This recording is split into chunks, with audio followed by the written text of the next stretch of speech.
The pattern I'm working on today is called Star Pop, and it is from Quilty Love. I'm not going to be sharing detailed cutting instructions in this video, so if you want to make this pattern, you're going to need to purchase your own copy. I realized when I was watching my last video that this is actually not a light green like I thought, so I'm going to replace it with this even lighter greenish, whitish, batikish thing. I went ahead and picked out all the lightest colors from my layer cake, and I ended up removing 9 squares. These will become stars,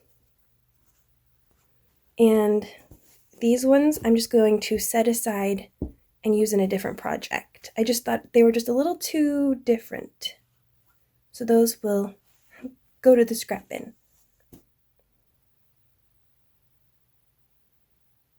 So this is my background, plus a little bit of this, a little bit of that, a little bit of that, and this one that I thought was light before, I think I'm going to add that in too. And then, of course, for my stars, these light greens. So as you can tell, my quilt is going to be much scrappier because I'm using, 5 or 6 different colors for the star, whereas the original has just that one dominant color for the star. So I'm excited to see how this turns out. There's not going to be as much contrast as the original, which is a shame, but I think my dad's going to like it in a more, is neutral the right word? No. In a less contrasting color wash? I don't know if I'm making myself clear there, but I'm excited to see how it turns out. Now I'm going to go take a quick coffee break, cut some fabric, and then I can show you how these blocks are going to come together. I'm more than halfway done cutting my fabric for this quilt, and I've realized 2 things that I should have realized way before now. First of all, I thought that I needed a yard of my star fabric, but I'm making this row and it's 1 1/4 yards, so I'm a little bit off from my fabric. I need to go to the fabric store and pick something to fill in.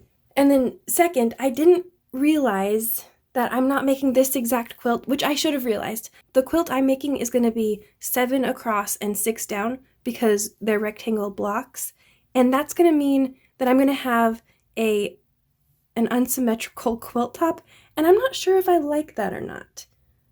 It probably won't be noticeable to most people, but I think it's going to bother me. So either I buy more fabric and make it bigger, or I can shrink it down to make it symmetrical, but then it's going to be weirdly long compared to the width. And, or I can just live with it. So I'm going to take a little bit to think about that before I move on. And on top of that, I think this fabric is just too different.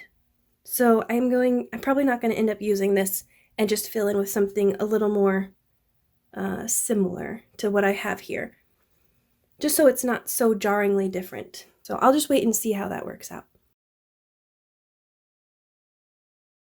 Okay, problem solved. I'm adding these 2 fabrics in for the stars, and I've got almost everything cut. I just have a few more background squares to finish, but if I don't start sewing soon, I'm going to go crazy. So let's skip ahead a little bit. For block A, I need 3 rectangles and 2 large squares in my background fabric, and 2 large squares and 2 small squares in my star fabric. The first step is to make 2 at a time half square triangles out of my large squares. And I've already marked the point to point line on the back of the star fabric.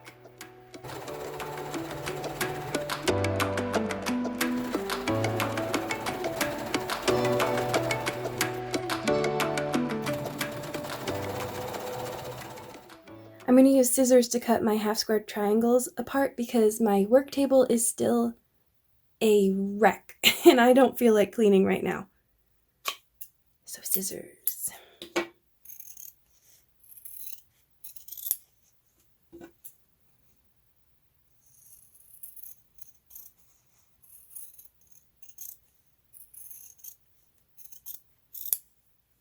I'm going to give these a nice press and a trim because these triangles are actually purposefully just a little bit too big, so you can square them up and get the exact perfect size. Before I move on, I want to give a shout out to the pattern designer Emily Dennis of Quilty Love. This pattern is very well written. It's a good mix of text, diagrams, illustrations, and a couple of photos. I highly recommend it. Highly, highly recommend it. She also has many more beautiful patterns on her site, along with quilt kits, stickers, and enamel pins. I'll leave a link below. Go check her out. You will not be disappointed. She does great work. Okay, back to the quilt block. So to start out, in the upper left-hand corner, there is one of these background rectangles, followed by one of the half square triangles, and you want it so that the background fabric is touching. And then you have one of your plain solid squares here. So that's the first row or column. That's the first column. And then the next column starts with a half square triangle, a rectangle, and another half square triangle. So you're starting to see the star right here. This is a corner, 1/4 of a star. And then up here, it's just going to be the opposite of this column. So the whole square, half square, triangle, and a rectangle. So I'm going to assemble this like so. I'm just going to flip, flip, flip, and then I'm going to take that to my sewing machine.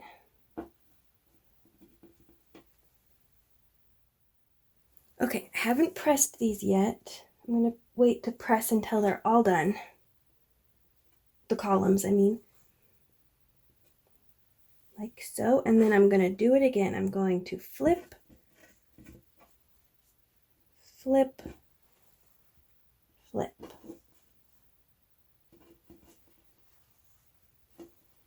Take it to my machine. Okay, I finished sewing my columns and I've pressed them. And the nice thing about this block is there are only 2 places where the seams are going to butt against each other. So the simple pressing rule I followed was press away from the half square triangle. So that's going to make it so these seams and these seams up here are going to nest. Okay, one more seam for this block, and I'm actually going to flip it all around like this, so that when I flip it over, my smaller piece is on top, and also this seam that I want to pay close attention to is going to be one of the first parts that I sew.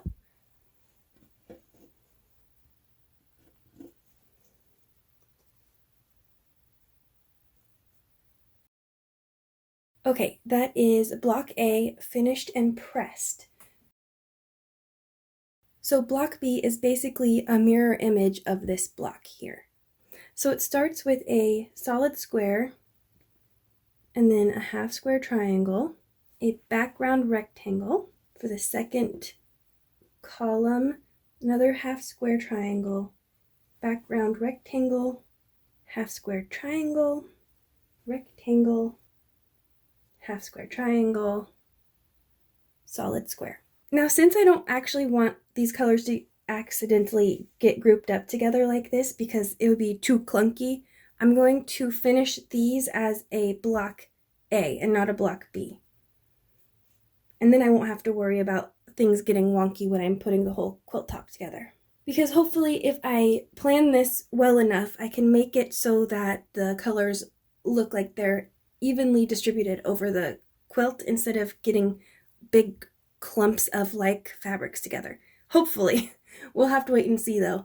So obviously I have a bunch more blocks to finish, but since they are so simple, I'm hoping I can get these done over the next week, and then I can finally try this quilt as you go method that I think is going to be perfect for my small sewing machine. I'm really excited about that because it could be a game changer for me, and it might help me get my quilts done faster. So fingers crossed that works out, and I hope I'll see you again real soon. Bye!